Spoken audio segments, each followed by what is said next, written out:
Fala galera que acompanha o canal Olho no Óleo, tudo beleza? Maravilha, maravilha. Mais uma vez aqui, como vocês só observando, vocês estão ligados em mais uma live aqui do canal Olho no Óleo pelo Instagram. É isso aí, pessoal. Satisfação ter todos aqui mais uma vez presente em uma dessas nossas lives aí espetaculares. O pessoal já está começando a acessar a live aí, né? Se preparando aí, tá, galera?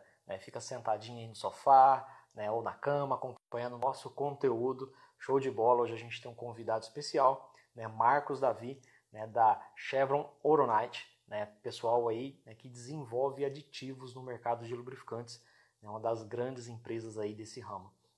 E de antemão, né, quero dar uma boa noite a todos que já estão acessando aqui a nossa live. A gente vai, né, deixar aqui o breve recado, que é de praxe. Se vocês quiserem participar, passando alguma pergunta diretamente para os nossos convidados, é somente 24 horas antes das lives, dá um pulinho lá no nosso Stories e a gente já posta lá, né, o cardzinho para você deixar as suas perguntas. Beleza, galera? Espero que vocês estejam gostando do nosso conteúdo aqui, né? Um conteúdo show de bola que a gente está trazendo. Agora sim o Marcos entrou. Vamos lá, Marcos.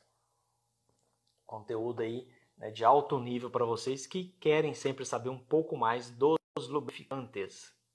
Assim como eu, né? Não me canso de querer aprender, galera. Nunca para, né? A evolução é constante, então os motores evoluem, os lubrificantes têm que evoluir e a gente está aqui para aprender cada vez mais. É isso aí, Marcos. Boa noite, como é que vai? Tudo bem? Fala aí, cara, beleza?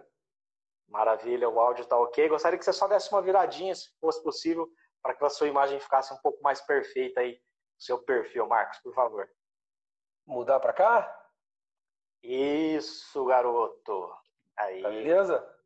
Beleza, agora a gente pode ir. Porque aqui tá para botar o celular na vertical aqui, deu um probleminha aqui, cara. Vamos lá. Não, tranquilo. Lá. Se der certo, maravilha. Aqui. Se der certo, beleza. Se não der, a gente vai assim. Vamos lá. Continua assim? Maravilha, tá ótimo. Beleza, Marcos. Oi. Boa noite. Primeiramente, boa agradecer noite, por você ter aceito o nosso convite aqui, né, por estar participando aqui das nossas lives no canal do Óleo. E também deixo meu agradecimento, né, à Chevron Oronite por disponibilizar a sua presença aqui, né? E, por gentileza, se apresente aqui para o nosso público, né? Quem é Marcos Davi, há quanto tempo você está nesse ramo, Marcos? E também já de antemão, já discorra, né, com respeito a quem é a Chevron Oronite, para que o pessoal conheça, né, esse outro lado aí das fábricas de aditivos, né, que entregam produtos excepcionais para o mercado. Como você falou ontem, né, cara? Aditiveiro, né? Você foi apresentado essa palavra ontem aí. Pois é, eu sou aditiveiro aí há bastante tempo. Eu não conhecia esse termo. Mas vamos junto, vamos junto.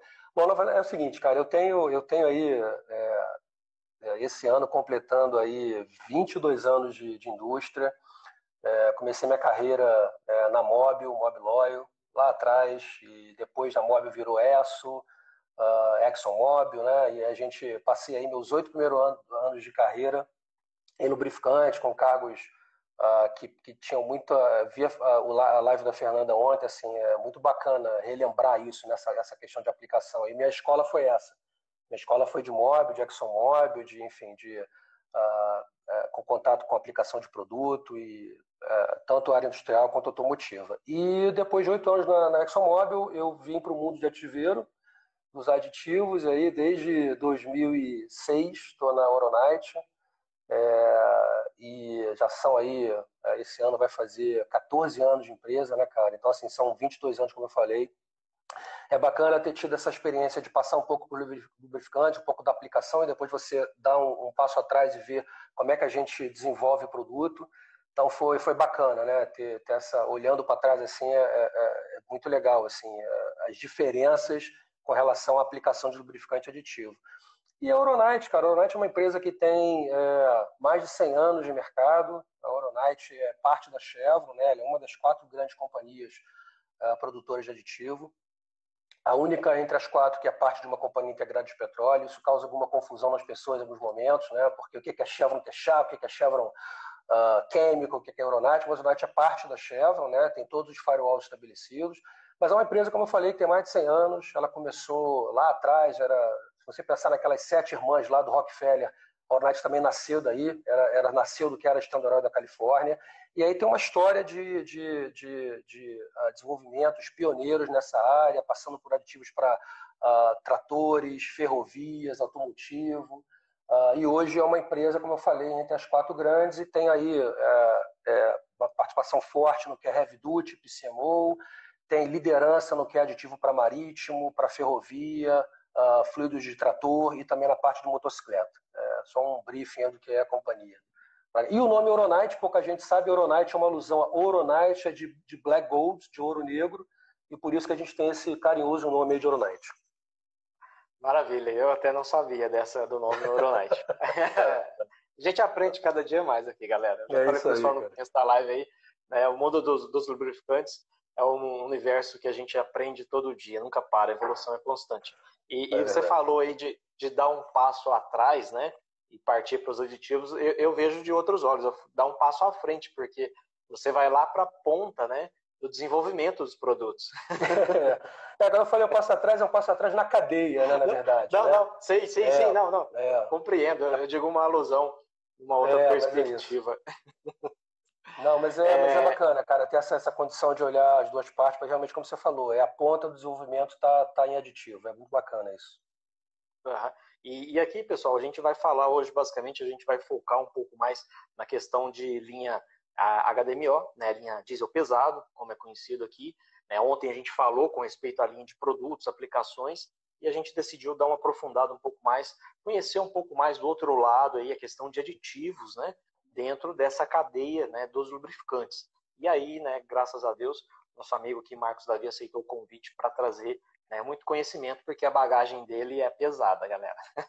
Rapaz, a bagagem pode ser pesada, mas eu tenho meu time de apoio aí. Então, só para deixar claro, tem 2 pessoas aí do mais alto gabarito aí me ajudando, que são parte da equipe, né? Então, assim, a Laura Fust e o Rafael Ribeiro estão aí para caso surja alguma pergunta, porque, cara, esse mundo da live eu estou sendo apresentado hoje, então certamente não vou conseguir ler nada do que está passando aí. Então, qualquer pergunta que eles conseguirem capturar, eles vão ajudar a gente a responder. Com certeza. De antemão, eu já agradeço aí, Rafael, né, e Laura aí, né, prestando esse apoio aí para o nosso amigo Marcos Davi. De repente, alguma dúvida que passe no vácuo, o pessoal vai estar aí dando suporte. Dentro dessa linha, Marcos, de linha pesada, né, por que os lubrificantes da linha pesada exigem uma carga aditiva diferente da linha PCMO? Para o pessoal muitas vezes entender um pouco mais, que são mundos diferentes e vai ter exigências diferentes. Excelente, Fabrício. Isso é importante a gente pontuar isso. Acho que primeiro tem a ver com a questão da operação dos motores, né, e do tipo de combustível que cada um deles queima. Se você for pensar em termos de carga de aditivo, né, aditivo para heavy duty, né, e aditivo aí vai entre 10% e 20%, dependendo do tipo de formulação que você tem, para automotivo, pode até ser doses mais baixas ou mais altas que isso. Mas o aditivo para heavy duty tem uma questão muito forte que é a dispersância, né? Como historicamente os motores eles geram muita fuligem e muito material particulado, né? Por conta do tipo de queima comparado à gasolina, então são motores mais sujos. De novo, historicamente isso vem mudando, tá, cara? Então assim, como você sabe até melhor do que eu. Então assim, por conta disso a carga de dispersante que você tem dentro do aditivo é muito maior comparado com o aditivo de gasolina. Pra você ter uma ideia, um pacote de aditivo para heavy duty tem mais ou menos entre 40% e 45% de carga de dispersante, exatamente por conta dessa necessidade de manter esses contaminantes aí em suspensão no óleo. E o motor a gasolina ele tem outras necessidades, né? Ele é mais limpo, mas ele tem uma necessidade de antioxidância, necessidade de melhorador de fricção, mas do ponto de vista de carga de componente químico, o heavy duty ele tem mais, exatamente por conta, eu diria que essencialmente por conta de dispersância, historicamente. Se você falar nos novos motores, que são os Euro 5, Euro 6, e os motores novos que estão trazendo uma carga de temperatura mais alta, aí você também entra com uma necessidade de antioxidância muito maior do que o gasolina. Então, por conta disso, as dosagens de pacote elas são maiores. Então, essencialmente dispersante, e vindo mais para os motores mais modernos, veio com uma necessidade maior de antioxidância, cara. Certo. E dentro dessa perspectiva, né, você está falando aí de mudanças até de novas tecnologias, né, que vão entrando no mercado e diminuindo, às vezes mudando um pouco o perfil da característica desses lubrificantes novos. Como que é baseado os testes novos, né, como que eles são desenvolvidos aí na verdade, sim, os testes não, né? Como são desenvolvidos os aditivos, né? Para buscar atender essa demanda desses mercados mais novos. Isso é feito uma demanda das montadoras? Não. A fábrica de aditivos, a Chevron Oronite, ela vai lá e por conta própria já começa a desenvolver pacotes de aditivos alternativos, melhorados. Como que funciona isso para o público entender um pouco mais? Para cada segmento funciona de uma forma um pouco diferente, tá, Fabrício? A gente falando de automotivo em especial, você tem uma série de fatores aí que determinam o surgimento de uma nova categoria. Então, eu acho que hoje, eu diria que o principal deles estaria na questão da necessidade de motores mais eficientes, né? Então, assim, tem uma combinação de entidades de governo, que aí definem questões de legislação de emissões, né, que colocam regras de emissões cada vez mais restritas. Você tem os fabricantes de equipamento que querem entregar um motor mais eficiente, com menor custo, com maior durabilidade. E você tem as entidades que são as reguladoras da nossa indústria. Então, a API, a CEA, a ILSA, que também, por conta das mudanças de powertrain, nas mudanças que você tem de motores, a necessidade de entregar produtos de alta performance, acionam as companhias de aditivo, publicam essas normas, o que seria um lubrificante adequado para aquela máquina, então a gente começa a trabalhar, primeiro, em seleção de componentes, né? É comum, por exemplo, numa nova categoria, você ter que desenvolver um componente novo. Vou dar um exemplo agora, por exemplo, do CK4. A gente vai falar um pouco mais à frente sobre o CK4, mas isso determinou a necessidade de desenvolver novos componentes para modificador de fricção, para antioxidância. Então a gente começa primeiro o desenvolvimento de componentes, depois a gente testa faz a formulação do óleo, né, com diversos óleos básicos, e a partir daí, a partir da publicação dos testes pelas entidades, a gente começa a testar. Tem teste de bancada, obviamente, tem teste de motor, e isso é um processo muito longo, cara. Eu cito como exemplo agora, como o GF6 é muito recente, né, a licença agora é de maio, é muito mais assim, bacana trazer esse exemplo porque é muito recente. Foram 7 anos de desenvolvimento, né? A gente começou a desenvolver o aditivo para a GF6 há exatos 7 anos, então foram milhões de dólares, extensivos testes de campo, bancada, e aí passou de novo por desenvolvimento de componente, testes que a gente faz tanto dentro das instalações da Oronite como fora, laboratórios independentes, até você conseguir chegar numa categoria. Então, assim, é um trabalho grande, cara. Muita gente diz que o trabalho de um aditiveiro ele está muito mais para a arte do que para a ciência, porque o aditivo, na verdade, você precisa fazer um aditivo que atenda às condições que são exigidas por aquele motor, mas você tem que fazer num custo adequado, senão seria um aditivo que terminaria com Frankenstein de 30% a 40% de dosagem, tem que ser num custo adequado. Os componentes, eles têm algumas limitações de emissões que você precisa atender, e tem interação entre eles. Então, às vezes, você coloca um dispersante que interage com o detergente. Às vezes, a dosagem que você coloca de um modificador de fricção, se você começa a aumentar muito a dosagem, você começa a ter o efeito contrário. Então, essa combinação de componentes, essa interação entre eles, por isso que muita gente se refere ao trabalho como quase um trabalho de artista, né, cara? E aí isso é mais ainda importante quando são aditivos multifuncionais. Com certeza, né? Acredito eu que seja um dos trabalhos mais difíceis aí dentro do desenvolvimento, né? Que é você criar ali uma equalização desses componentes, né? Que eles se interajam, que um não atrapalhe o outro. E muita gente, às vezes, por conta de segundos de, de experiência, joga tudo isso para cima. Exatamente, e aplica o lubrificante errado, né? Isso que... Às vezes, assim, a gente que está do lado de cá conhece um pouco, vocês conhecem muito mais. Quando eu vejo, né, um profissional, que às vezes é um profissional reparador, muitas vezes, né, não que eu esteja falando mal do reparador de forma alguma, eu sou apaixonado nesses profissionais, né, sou fã deles, e cada vez mais quero tentar ajudar eles. Então, muitas vezes, o pessoal, às vezes, por falta de conhecimento, faz algumas aplicações inadequadas sem saber aquilo que ele está fazendo e jogando ali, né, por água abaixo ali, anos e anos, milhões e milhões de dólares, né, que foram gastos para tentar entregar o melhor possível para eles. Exatamente. Você estava falando com respeito a essa questão da carga aditiva aí dos lubrificantes, né, que a gente está focado na linha diesel. Muita gente sabe, né, que acompanha o nosso canal e tudo mais, questão da função de aditivos aí, zinco, fósforo, né, principalmente na proteção, contra o desgaste, são ativados ali, né, base de temperatura e tudo mais, ação polar.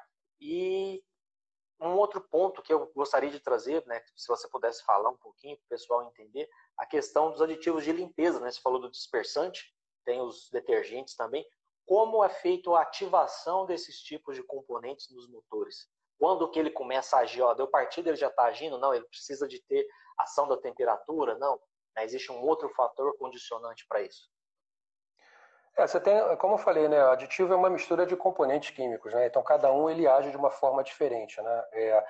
Especificamente dos detergentes que são metálicos, assim, uma coisa a gente indo lá atrás na questão dos básicos de aditivo e lubrificação, né? Aditivo em geral você tem lá a cabecinha dele é polar e a parte do tail lá é não polar, né? Então os aditivos de antidesgaste geralmente eles são atraídos pela superfície. E por conta disso eles promovem a limpeza a partir daí. Então, e alguns deles são ativados de verdade pela temperatura. Então, assim, aditivos de extrema pressão muitas vezes podem até chamar de extrema temperatura, né? Porque ele, para agir, na verdade, você precisa ter um catalisador de temperatura para ele poder agir na superfície. Mas tem uma série deles. Então, assim, dependendo da origem do componente, Fabrício, então você tem, por exemplo, detergente, você tem uma família de pelo menos 3 principais. Dispersante você tem uma outra família diferente. Então, assim, a ação dele ela vai depender muito da característica química, mas em especial os detergentes, a ação deles é de antidesgaste, né? A ação deles essencialmente ser atraído para... Porque o óleo básico ele é totalmente não polar, né? Então, na verdade, ele só serve para ser um elemento de mantê-los em dispersão. Mas a partir do momento que você começa a operar o motor, aumentou a temperatura e tem a superfície metálica, ele se adere ali e é assim que trabalha. Geralmente os metálicos são dessa maneira. Maravilha, é bom para o pessoal entender, compreender um pouquinho mais, né, como que funciona a questão do pacote de aditivos. Você disse, é bem complexo, né, porque existem ali, para cada tipo de motor, hoje em dia a gente tem diversas especificações, inúmeras normas, né, que se a gente for tentar falar aqui não vai lembrar nem da metade, que dificulta muito, né, principalmente o pessoal do ponto de venda, né, às vezes de conseguir interpretar as diferenças que esses produtos acabam trazendo entre si, né, eles têm diferenças de desempenho que vão gerar diferenças no final lá para o motor do veículo. A preocupação que a gente tem realmente grande é com os aditivos de aftermarket, né, Fabrício? Não sei se é disso que você está trazendo aí à tona, porque, como eu falei, um trabalho de balanceamento de formulação, né, ele é muito extenso, ele também tem uma preocupação grande nessa interação entre os componentes da fórmula, né? Você tem alguns componentes, por exemplo, a gente fala muito do zinco, né? O zinco é o mais antigo aí entre os antidesgastes que estão no mercado, né? E tem diversas funções. Também tem função de antioxidância, assim como vários tipos de zinco disponíveis. Então, essa seleção do aditivo é feita através de uma série de testes em bancada para você garantir que uma das coisas que pode acontecer é quando você não tem um bom balanço, é quando começa o trabalho, esse aditivo ele se decanta. Né? Você tem a depleção do aditivo e aí você perde a propriedade. Então, quando você adiciona um aditivo aftermarket, que você não necessariamente sabe a origem daquele material, você não sabe qual é a interação que ele tem com aquele grupo de componentes que já estão no aditivo. Essa é uma preocupação muito grande, né? Que quem trabalha com isso tem que ter, porque não necessariamente isso vai garantir alguma performance, né, que você esteja buscando, justamente porque não foi testado e você não sabe como é que ele reage com os outros componentes que estão ali. Então é claro que a gente sabe que isso é uma prática, né, mas a gente olha com muita reserva isso. Uhum. Não sei se de repente você tem essa informação, se não tiver não tem problema, né, claro. A Chevron Aeronautics já chegou a fazer algum teste com algum tipo de componente desses suplementos aditivos de aftermarket aí? Não só aqui no Brasil, porque isso não é só aqui, isso é no mundo inteiro, né? A gente nunca fez esse teste especificamente. A gente chegou a fazer alguns testes de miscibilidade e compatibilidade entre pacotes de aditivo, né? Que obviamente isso pode acontecer durante uma troca de carga, né? Que você necessariamente tenha que fazer essa mistura. Então a gente faz essas, mas não aditivo de performance aftermarket para lubrificantes, a gente não tem essa experiência de ter feito esses testes, não. No Brasil, uma coisa que a gente sabe que é uma prática, mas a gente ainda não tem essa experiência de fazer esse teste para ver como isso interage. Mas a gente sabe que isso é preocupante, mas algumas companhias têm por prática fazer esses acompanhamentos. A gente opta por não fazer justamente porque a gente sabe que isso teria um efeito negativo. Aí. Tem uma pergunta aqui do nosso amigo Pedro, ele colocou aqui assim, ó, pergunta pro Marcos aí, sobre a CEA E4/7 e E7/9, né? Todos no mesmo produto, né? É um pato, né? Ele nem boia, nem nada. Nem boia, nem nada direito. Né? Eu queria conhecer esse produto, cara, porque você tem umas diferenças muito grandes aí com relação a... você tem a diferença clara de regulação, até a Fernanda falou sobre isso ontem, né? Do E4 e E7, que são produtos que são regular SAPs, né? O full SAPs e E6 e E9 são low SAPs. Então, assim, seria um milagre, né, cara? Que você tem limitação de caixa química aí, não tem como você atender as 4 ao mesmo tempo. Então, realmente, foi o Pedro que perguntou, não? Foi o Pedro. Irmão, você é pato, cara. Eu te conheço, não há como fisicamente, quimicamente você atender a isso, cara. Impossível. Às vezes a gente encontra algumas discordâncias, né, de produtos no mercado que podem gerar esse tipo de confusão aí. Mas acho que você é um cara como você sabe, você conhece bastante especificação, né, cara? É bem definido e bem detalhado essas diferenças, né, com relação eu acho que eu sei que o grande público às vezes tem um desconhecimento e tal, mas esse é que é o grande problema, assim, mas a gente tem por obrigação educar as pessoas, né? Então, assim, no caso da CEA é muito bem definida essa diferença.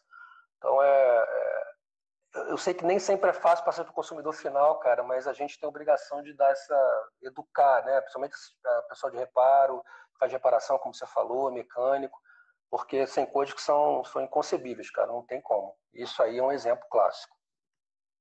Maravilha. E o legal desse bate-papo aqui, Marcos, é que a gente pode estar vendo um pouco mais desse outro lado aí, né, da parte de quem fabrica os aditivos, quem desenvolve, tá, galera? Então, vocês estão aqui, né, ouvindo, né, e compartilhando conteúdo com um profissional da área, né, muito gabaritado aí, que tem conhecimento de causa para trazer informação aqui para a gente, né, deitar e rolar. Marcos, queria te perguntar aí qual que é o maior desafio aí dentro dos aditiveiros, né, para desenvolver um pacote de aditivo para essas tecnologias mais novas agora, né, low viscosity, que tem, né, um longo período de dreno, né, são os long drain. Eu acredito que são considerados aí pontos de condições de uso muito severas para chegar nesse conceito final. Estou correto? Estou errado? Long drain e baixa viscosidade. E baixa viscosidade. Cara, isso é um dos desafios que faz a gente falar da questão da dificuldade de formular, né? Com relação pegando de novo um pouco de básico de lubrificação, né, Fabrício, a grande dificuldade de você fazer um produto long drain, que seja fuel economy, tem a ver com a questão de película lubrificante, né, cara? Então, assim, na verdade, você está falando de produto de baixo high temp, high shear, de baixíssima viscosidade, ao mesmo tempo você conseguir que esse produto proteja contra antidesgaste sem que você tenha um filme lubrificante adequado, é realmente um grande desafio. E eu diria que muito mais até é quando você precisa fazer a compatibilidade reversa também. Então, por exemplo, não é basicamente você fazer um produto long drain para um motor que esteja em linha. Você precisa fazer com que ele também seja compatível desde que possível, né, com categorias anteriores, com motores anteriores. Então esse talvez seja o maior desafio. E como eu falei antes, cara, assim, as evoluções dos motores, né, com relação a você tem uma série de mudanças que vêm sendo feitas no hardware para poder atender uma questão de aumentar a durabilidade do motor e do equipamento. Então, por exemplo, você tem pressões maiores, né? Você tem taxa de compressão maior, você muitas vezes move os anéis do pistão para a parte superior para você aumentar a área útil de combustão e aí você aumenta a temperatura do óleo. Você tem sistemas de pós-tratamento, né? No caso de EGR, DPF, que pode causar problema impacta também a questão de nitração, de material particulado no óleo. Então, a maior dificuldade é você entregar um fuel economy e ainda conseguir atender a tudo isso que hoje está presente nos motores. É uma coisa que eu sempre acompanho, né? Eu vi uma matéria há pouco tempo atrás que dizia que até 15, 20 anos atrás, a evolução dos motores ela caminhava muito próxima da evolução de óleos básicos e lubrificantes. Você conseguia ver isso pelo número de patentes, cara, que você tinha. De uns 15 anos para cá, isso disparou. Né? Você continua tendo evolução em lubrificante, óleo básico, mas não consegue mais acompanhar a quantidade de mudanças que você tem em hardware. A curva ela extrapolou. Então, assim, o tempo de vida dos lubrificantes ele é maior e por conta disso e dessas mudanças que estão cada vez maiores, isso é um fato, é o desafio. É você continuar tendo que entregar a economia de combustível e atender toda essa gama de mudanças. Eu não vou entrar em outras áreas de PCMO aqui, mas você tem problema de mega knocking, né, que é o caso do LSPI. Você tem o problema, como eu falei, de motores mais quentes, né, pressões maiores, sistemas de pós-tratamento. Para mim, o maior desafio, e muitas vezes, cara, são conflitantes. Você atender uma questão de fuel economy e, ao mesmo tempo, você tem que ter um mérito melhor com relação ao depósito, eles caminham de forma contrária, né? Então, totalmente. Esse é o maior você desafio, acaba tendo que... você tem que ter duas barreiras de frente ali, né? Encara dois inimigos ali ao mesmo tempo. Eu acho que uma isso. Solução só. Daí é que vem o desafio de você ter componentes adequados para atender essas mudanças. Então, o trabalho de novos componentes ele é frequente. Né? Se você entrar numa nova categoria com uma formulação sem pensar em desenvolver componentes novos, por conta de todas as mudanças que eu falei em motor, você tem dificuldade de atender. Muito grande. Maravilha. Então, esse eu diria que é o maior desafio. Aham. E acredito eu que, assim, dentro desses desafios, né, vocês já devem ter encarado, porque essa linha de produtos já está no mercado, né, há algum tempo, a linha CK4, né, mais presente aqui no nosso país, e também a linha FA4, né, não tanto quanto aqui ainda, né, lá fora um pouco mais. O que esse tipo de categoria, né, a CK4 e a FA4, que de repente você pode falar para nós uma perspectiva de quando isso pode começar a vingar no nosso mercado nacional, que tipo de benefício traz? Os motores novos é fato porque já é testado nos motores novos, né? Já é desenvolvido para eles. Mas e para os antigos? O que isso pode trazer de benefício para os antigos? É claro que tem uma bifurcação aí, né? CK4, FA4, mas você pode dar um pouquinho mais de informação para nós. Beleza, cara. Cara, olha só, se eu estiver falando muito em algum momento, você me corta, hein, cara? Porque eu, quando começo a falar, eu falo mesmo. Fica à vontade, Marcos. Sinta-se em casa. Tranquilo.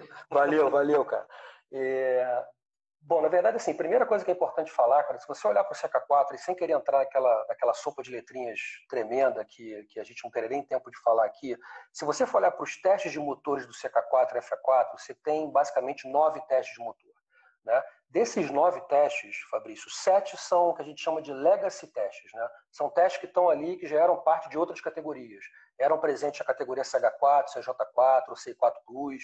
E aí você tem uma série deles. Tem Camelis, ISM, ISB, enfim, MACT11, MACT12, que já eram testes de outras categorias, como eu falei, e precisam estar ali para você garantir que o CK4 e o FA4 funcionam em outras categorias. Então, respondendo a primeira pergunta, sim, ele pode ser usado em motores mais antigos, desde que a gente observe a recomendação do fabricante com relação à quantidade de enxofre no diesel. A gente não pode deixar de prestar atenção nisso também. A gente tem alguns países da América Latina que o CK4 está sendo vendido como a solução de todos os problemas e o diesel tem 5.000 ppm de enxofre. Então, não dá, é incompatível. Então assim, dois testes do CK4 são efetivamente novos. Você tem o MACT13 e você tem um teste de aeração da Caterpillar, que é o Caterpillar Aeration Oil Test, CAOT, eu acho, que é feito no motor lá de pistão de aço. O bicho é um devorador de óleo, né? Que roda muito quente por várias horas. Então, são 2 testes novos. E esses testes, essencialmente, o que eles avaliam é capacidade de estabilidade térmica e resistência oxidativa, no caso do MACT13. Então, a proteção que esse novo produto dá com relação à proteção oxidativa, ele leva o heavy duty para um outro patamar, Fabrício, por conta da questão da introdução desse teste e da necessidade que você tem de rodar com motores mais quentes e com regimes de operação mais rigorosos. E o teste de aeração, que também é muito importante a gente observar, por que um teste de aeração em diesel? Porque o óleo hoje em dia também, nos motores novos, motores Euro 6, ele também atua como fluido hidráulico. Então, se você for olhar aquele motorzinho que a gente conhecia antigamente, você ter eixo de comando de válvula e tucho, que era mecânico, eram passes metálicas, hoje em dia, para você reduzir ruído de motor e você não ter a folga ser nenhuma, você não ter problema de ficar ajustando válvula, o acionamento dessas válvulas é hidráulico. Então, o nosso querido lubrificante também trabalha com óleo hidráulico nos motores novos. Por conta disso, ele tem que ter uma resistência de combater a aeração. E isso é avaliado, essa resistência, nesse teste da Caterpillar. Então, se você quer um produto adequado para trabalhar nos motores novos, essa é a solução. Não tenha dúvida. Se o Proconv P8 vingar e chegar em 2022/23, eu não vejo outra alternativa que não seja usar o CK4. E o fato dele ter dentro da norma 7 motores que são tal dos legacy test que eu falei, dão a garantia de que o produto ele é compatível de forma reversa. Você pode usar ele para um motor que pede um CH4, que pede um CI4, que pede um CI4 Plus. De novo, respeitando o que é a quantidade de enxofre no combustível e, obviamente, respeitando o que o FA4 ele não é compatível para baixo, para trás, porque ele tem um nível de viscosidade mais baixo. E os projetos de motores diesel, eles preconizam muito a lubrificação por viscosidade, né? Você tem que ter o 1540. Então, essa é a preocupação. Mas desde que você consiga manter a viscosidade, que é o caso do CK4, você pode ter um 1540 CK4, e você tem uma condição adequada de enxofre no diesel, eu diria que é a solução adequada para extensão de período de troca, melhora na questão de resistência oxidativa e você conseguir garantir que o produto ele vai trabalhar bem nessas condições todas que a gente falou de aumento de eficiência de motor, cara. Maravilha, isso é muito bom saber, muito bom deixar claro para o público aqui, Marcos. Eu só tenho a agradecer, né, esse show de informação que você está trazendo aqui para nós, porque o pessoal tem que conhecer, o pessoal da linha pesada, principalmente, né, a gente está focado bastante aqui na linha pesada hoje, que ele paga um pouquinho mais caro por um produto que vai entregar muito mais para ele, né, para o motor do veículo dele, vai ter qualidade de sobra ali em termos de desempenho. E ontem a gente comentou um pouquinho com o Fernando, falando com respeito a essa questão, né, de long drain, né, como que funciona. Muitas vezes o pessoal do pós-venda ali vai oferecer lubrificantes para períodos de trocas maiores, né? Eu dei um exemplo de off-road, né, um exemplo que pede lá 300 horas, os caras vendem para 600, mas sem um embasamento, muitas vezes assim, qual é o seu veículo, qual é a sua frota, né? Ele vende indiscriminadamente. É verdade, cara. É verdade. Não, assim, a gente sempre, isso é uma coisa que a gente tem obrigação de reforçar sempre, que a gente precisa seguir a recomendação de fabricante, né? Eu acho que existem formas de você, produtos fora de garantia, de você atestar que o produto atende a uma estação de troca através de análise de óleo. O Fernando citou bastante isso hoje, algumas experiências que eles tiveram aí de teste com frota. A gente também tem um trabalho extensivo de teste em frota, enfim, tanto no Brasil como fora do Brasil, mas é preocupante, cara, assim, essa questão sem ter muita base, você indicar uma recomendação, dar uma recomendação de extensão de troca sem nenhuma base técnica para isso, mas efetivamente o que a gente entende e defende é que isso, se for feito, tem que ser feito, claro, com a anuência do fabricante. E se é um produto fora de garantia, ele tem que ser feito baseado num programa de análise de óleo usado, cara. É a única forma de você garantir. Você pega uma parte da frota, você testa, você vê uma condição de topografia e de operação que reflita grande parte da frota, e aí você começa a pensar nisso. Os equipamentos novos é seguir o que o fabricante recomenda. Maravilha. Dentro dessa linha de classificações mais recentes aí que a gente está falando de CK4, a Jaso, né, por ser, né, japonesa, ela também tem especificações voltadas para a linha diesel, né? A gente quase não vê, o pessoal quase não vê, liga muito a Jaso à motocicleta, mas ela existe também, né, Marcos? Na linha Não, diesel. existe. Tem uma classificação JASO para diesel, e assim, quando a gente desenvolve um produto CK4, FA4, numa nova classificação, a gente atende todas as normas possíveis, né? Então, por exemplo, você citou a JASO, mas você também tem países como Índia e China que têm suas próprias especificações. É um sonho aí distante para o Brasil, né? De desenvolver talvez uma especificação própria, mas sem dúvida, a JASO também ela é forte nisso. No Brasil, você acaba colocando isso como uma medalha adicional no produto top tier ou alguma necessidade específica de algum cliente que você possa ter. Mas você está certo, a JASO ela não é. A JASO é uma associação japonesa que cuida lá de estandarização de óleos, né? Ela não cuida só de. É muito comum falar do JASO MA, MA1, MA2 para moto, mas a JASO é além disso, cara. Tem especificação para diesel, sim. E geralmente eles estão presentes quando a gente conduz o programa, ele é parte da classificação. Uhum. É porque, assim, eu até lembrei disso agora, porque o pessoal sempre fala, né? É muito frequente a CEA e a API, né? As duas precursoras aí, né? No desenvolvimento de normas para os motores, né? Para os lubrificantes, na verdade. E aí eu me recordei, eu falei, não, tem a JASO, a gente tem que citar a JASO aqui também. O pessoal, né, conhecer ela. Não, tem, sem dúvida que tem. Assim, é aquela história, é uma quantidade de especificações que tem que ser atendidas, cara, que é muito vasta, né? Então, assim, vai muito além de API e a CEA, porque além de API, a CEA, JASO, você também tem as especificações de OEM, né? Algumas tem correlação direta, então, por exemplo, quando você fala em Volvo, como os OEMs muitas vezes eles cedem alguns motores, Fabrício, para fazer as sequências de teste de motor, muitas vezes ele usa aquela máquina, aquele motor também para você ter aprovação dentro da norma específica dele. Então, exemplo é Volvo EDS 4.5, quando eu falei de Mac T13, Volvo e Mac são a mesma coisa, né? A mesma companhia. Então, na verdade, é uma infinidade de especificações. Então, o produto CK4 e FA4, ele geralmente traz tudo isso, como a gente diz, de grátis, junto com toda enfim, o atendimento às normas principais, como você citou aí. Maravilha.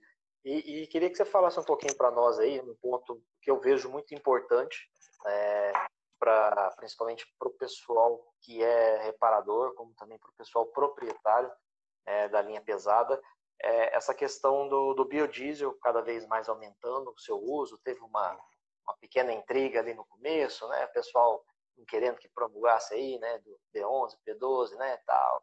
E tirando essa intriga de lado, o negócio tá vingando, tá funcionando, tá seguindo, né? O que o lubrificante sofre mais com essa questão? Ih, Fabrício, falhou tua voz aí, cara, não te ouvi mais. Alô? Fabrício? Tô te ouvindo, você tá me ouvindo?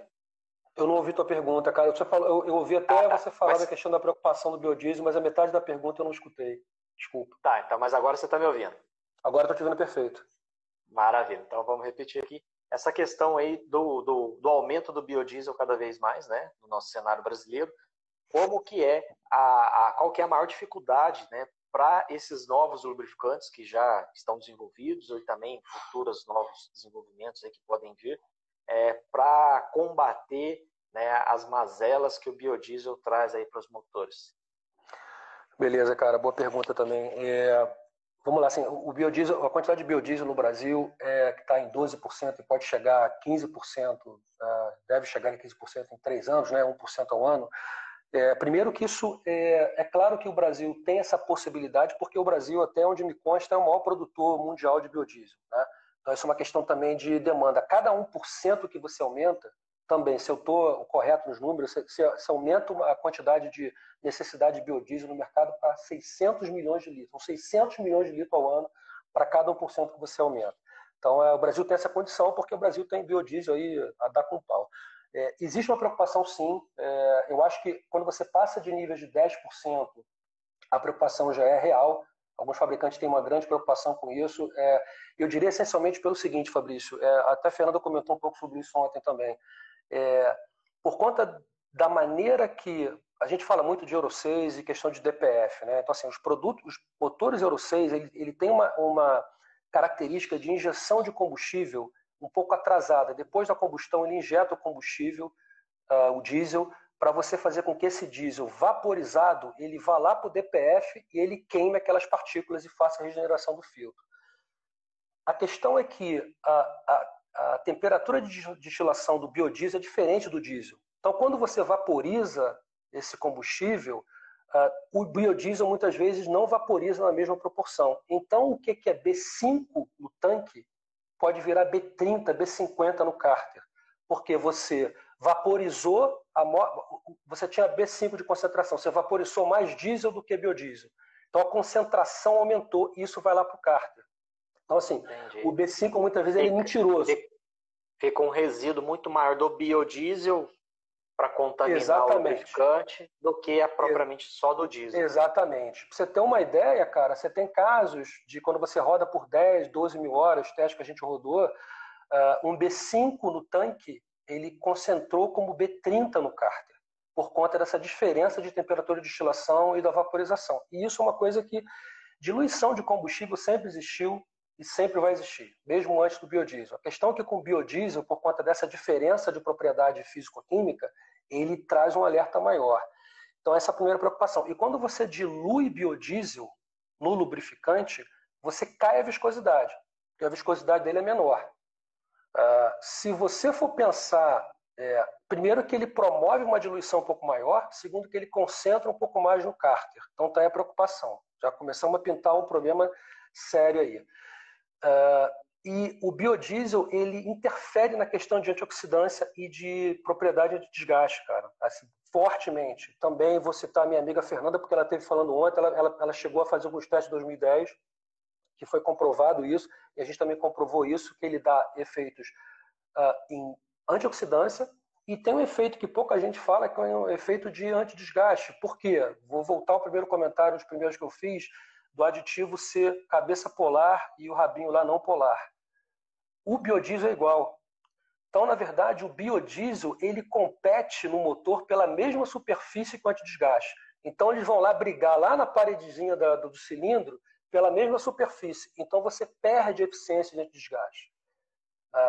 E aí, enfim, aí você, mas qual é a solução para isso? Primeiro, solução é usar um produto lubrificante de alta qualidade. Você precisa ter um produto, um pacote de aditivo, um óleo lubrificante que tem uma boa seleção de básicos e um bom sistema de antioxidância para brigar contra isso.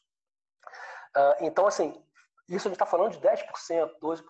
Com 15%, a preocupação aumenta. Tem uma corrente aí, Fabrício, também não quero me alongar nisso, mas que defende que a partir de 10% você deveria mudar o tipo de biodiesel que é usado.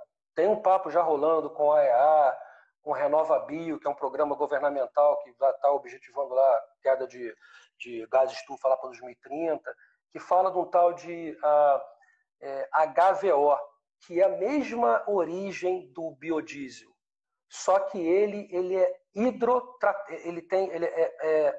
hidrotratamento.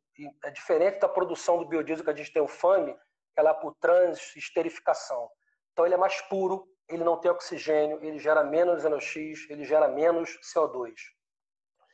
E a ANP abriu consulta pública há pouco tempo para falar sobre isso, então eu acho que a solução para o Brasil, para continuar usando combustíveis renováveis, talvez é pensar se não vale a pena, a partir dessa faixa que a gente está, e já tem de novo mesas de debate dentro do fabricante de equipamento, governo, agências, pensando se não vale a pena, a partir de agora, o que for, é como seria um combustível de 3 componentes.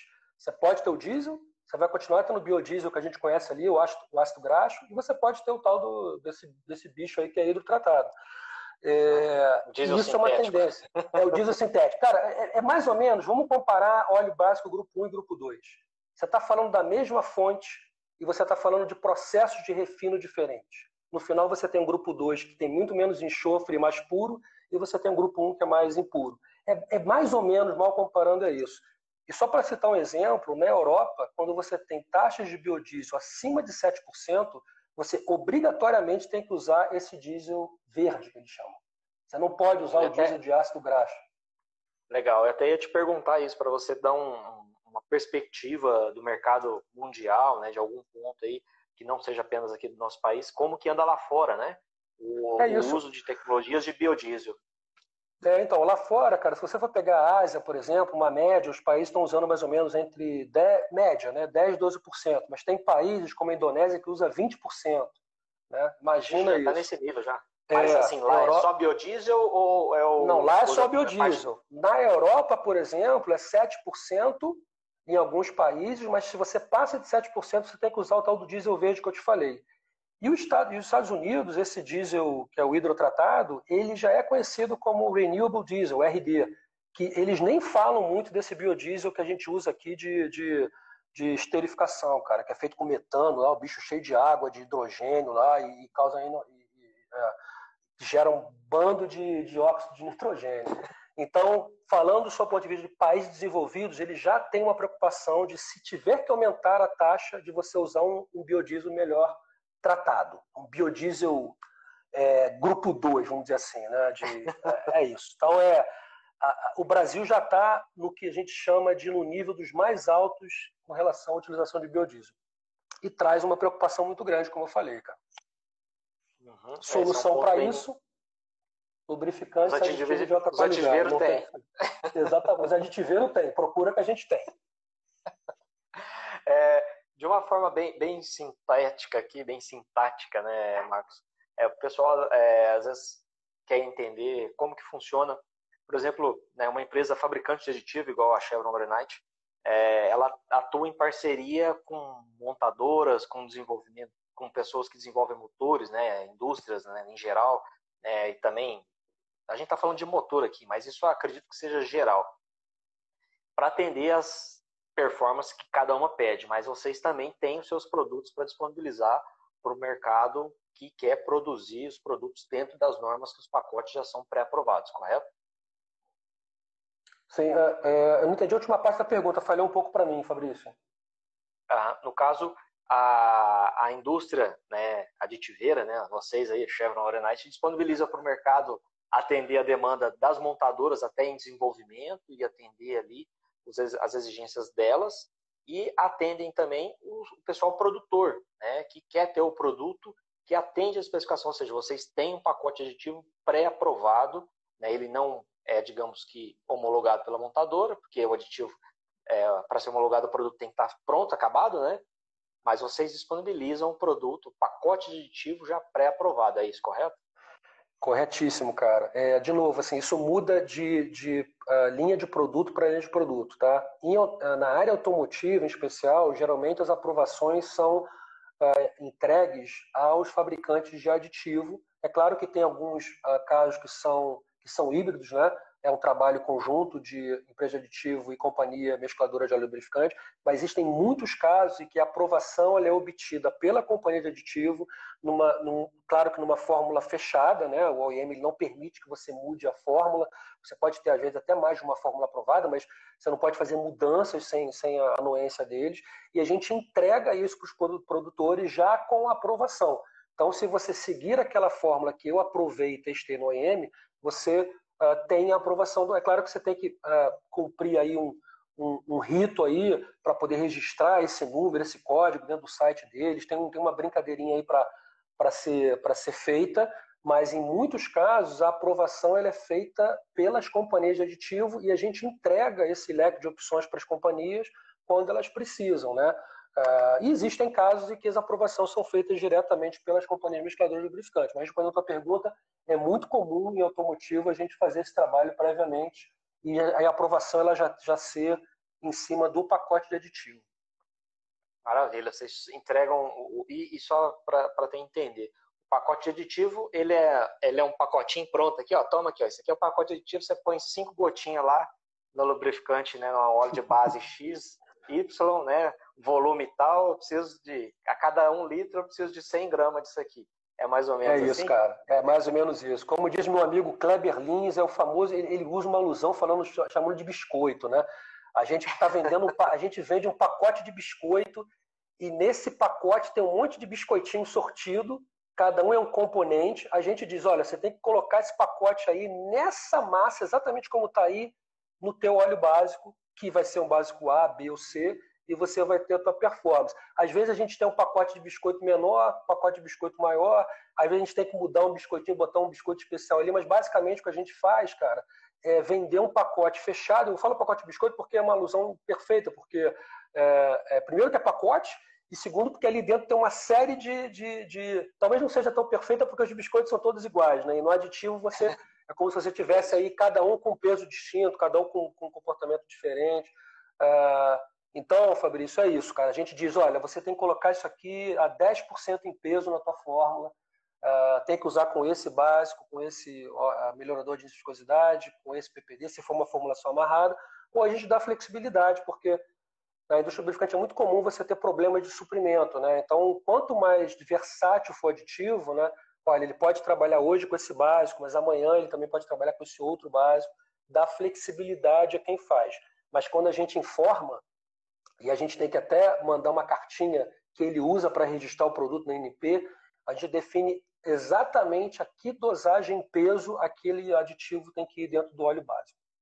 Certo. O cara não pode querer fugir, né? Falou, vou fazer um produto aqui mais, vou dar um up aqui, né? Não, se ele fugir, cara, se a NP pegar uma amostra dele no mercado, ele vai lá aparecer naquela listinha lá maldita de não conformes. Ele sempre pode, do né? PML. Mas se ele quiser. Exatamente. Mas se ele quiser seguir o jogo, ele tem que. Porque, brincadeiras à parte, assim, quando a gente informa a dosagem, obviamente essa dosagem ela se reverte, se traduz em uma quantidade específica de metal. Se eu estou falando que ele tem que dosar 9%, aquilo vai refletir em tantos gramas ou percentual de zinco, tanto de cálcio, tanto de nitrogênio, e aí ele tem que confrontar isso com uma amostra de campo. Então tem que seguir aquilo, porque aquilo ele é usado como parte do registro, aí é usado como base de dados para o PNL, cara. Legal, é bom o pessoal compreender, saber um pouquinho esse lado aí da história, né? Como que funciona a fabricação do lubrificante em si, porque muita gente às vezes pensa que é só pegar ali, misturar e pronto, né? Porque tem procedimentos para isso também, né? A questão de temperatura influencia, né? Estocagem, né? A linha de produção, o pessoal acaba de fazer um produto, tem que lavar todo o tanque, né? Já não pode ir colocando um produto atrás do outro, senão gera contaminação.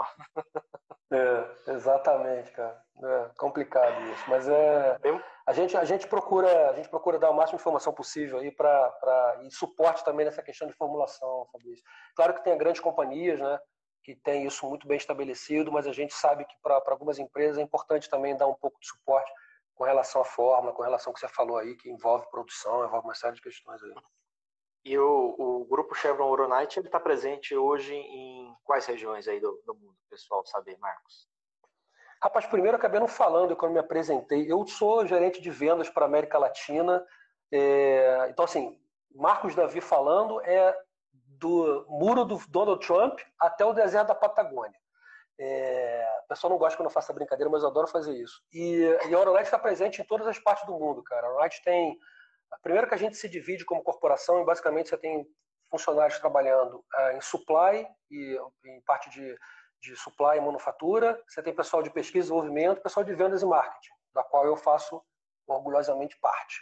E você está presente aí, a gente divide o mundo aí em 3 gomos. Então, para cada parte do mundo, Fabrício, a gente tem uma fábrica grande, a gente tem um grande centro de pesquisa e a gente tem pessoas que trabalham nessas 3 divisões que eu falei. Então, a gente tem presença em Europa, África e Oriente Médio, Ásia e Américas. E agora a gente está abrindo uma fábrica na China, que a gente espera aí. Antes do Covid, a gente estava super animado com tudo, né? Mas agora com o Covid a gente está bem preocupado com o que vai acontecer com todos, mas o fato é que a gente tem uma nova fábrica entrando em operação aí, se tudo correr bem, há alguns anos. Então, a Oronite está presente no mundo inteiro aí, sempre representada por esse time aí que eu falei para você. Maravilha. E muitas vezes aí, por estar em cada local diferente, vocês têm soluções, às vezes, distintas para cada mercado. Por exemplo, o mercado brasileiro, às vezes, busca algo voltado para o nosso mercado, asiático para o mercado deles, porque cada região tem ali, né, parte legislativa, igual você citou, né, que, se não me engano, é na Índia, que já está 20% de biodiesel. Não, na Indonésia. Indonésia, perdão. No quase Mas a Índia está perto disso também. A Índia está lá, eu não tenho o número exato aqui, mas é um número alto também de quantidade de biodiesel. E acredito que isso deva refletir em busca de desenvolvimento de tecnologias ali para Sem cada dúvida, tipo de cara. mercado. Eu acho que a gente, primeiro que, claro, existem, se a gente for pensar do seu ponto de vista de motor, Fabrício, os motores cada vez mais, as plataformas são únicas, né? Eu sempre falo isso quando eu tenho chance de estar em algum fórum, assim. Antigamente você tinha, os carros no Brasil eram quase que únicos para o Brasil, né? Hoje em dia você não poderia fazer mais isso por questões econômicas. Então o Ford Focus do Brasil, ele usa o mesmo powertrain, o mesmo motor que usa na Europa, que usa nos Estados Unidos. Então por conta disso, você precisa sim do aditivo que seja único e que atenda a todas essas plataformas que hoje em dia estão se espalhando pelo globo. Mas também a gente tem os casos de desenvolvimentos locais e de produtos que são específicos para aquela localidade. Então a gente tem produtos, obviamente, que mais voltados para o mercado europeu, tem alguns que a gente usa essencialmente para o mercado da América Latina. É claro que os desenvolvimentos são todos fora do Brasil. A gente não tem desenvolvimentos que sejam feitos aqui. A gente identifica a necessidade dos clientes, que sejam regionais, e a gente trabalha isso com o corpo técnico para desenvolver o produto. Então, temos as soluções que são globalizadas, porque o mundo automotivo está se globalizando, mas temos também soluções locais. Como eu falei, biodiesel, se for a 15% em 22, 23, né, obviamente a gente precisa pensar se é necessário a gente ter uma solução específica para o Brasil. É claro que isso sempre é olhado com cuidado, mas respondendo a tua pergunta, globais sim, mas também muitos desenvolvimentos regionais. Maravilha. Bom, pessoal, o bate-papo aqui tá ótimo, né? E tudo que é bom dura pouco. A gente vai chegando ao final da live. Não quero deixar pro minuto final ali para a gente dar as nossas palavras finais aqui. Quero já agradecer, Marcos, por sua presença aqui. Teria mais perguntas aqui, a gente poderia estender mais, né? O pessoal fazendo alguns comentários aqui, não deu para a gente responder a todos aqui, mas quero agradecer todo mundo por estar presente aqui com a gente nessas nossas lives aqui, né? Nossas hashtag lives do conhecimento, né? Agradecer Marcos, Davi, agradecer toda a equipe da Chevron Orenite e também a própria Chevron Orenite por estar aqui no nosso canal Olho no Olho, proporcionando esse tipo de conhecimento em alto nível. Fica aí, Marcos, com a palavra por alguns minutos finais. Cara, eu que agradeço, né, em nome do time aí do Oronite inteiro, né, assim, eu não estou aqui por conta própria e sozinho, né, tem um pessoal de suporte que me ajudou bastante, né, tem o Rafael, tem a Laura, tem o pessoal lá de fora, então, assim, é bacana ter a chance de abrir aí a live dos aditiveiros, por grande prazer, cara, foi muito bacana falar contigo, é uma experiência nova pra gente. E assim, qualquer momento que você tiver intenção de fazer. Primeiro, assim, parabenizar você pelo que você tem feito, cara. Os conteúdos de altíssimo nível. Ontem Obrigado, tá? Sabe? Desculpa te cortar, tá encerrando, deu 5 segundos. Não tem problema. Show de bola, cara. Mas, 100%.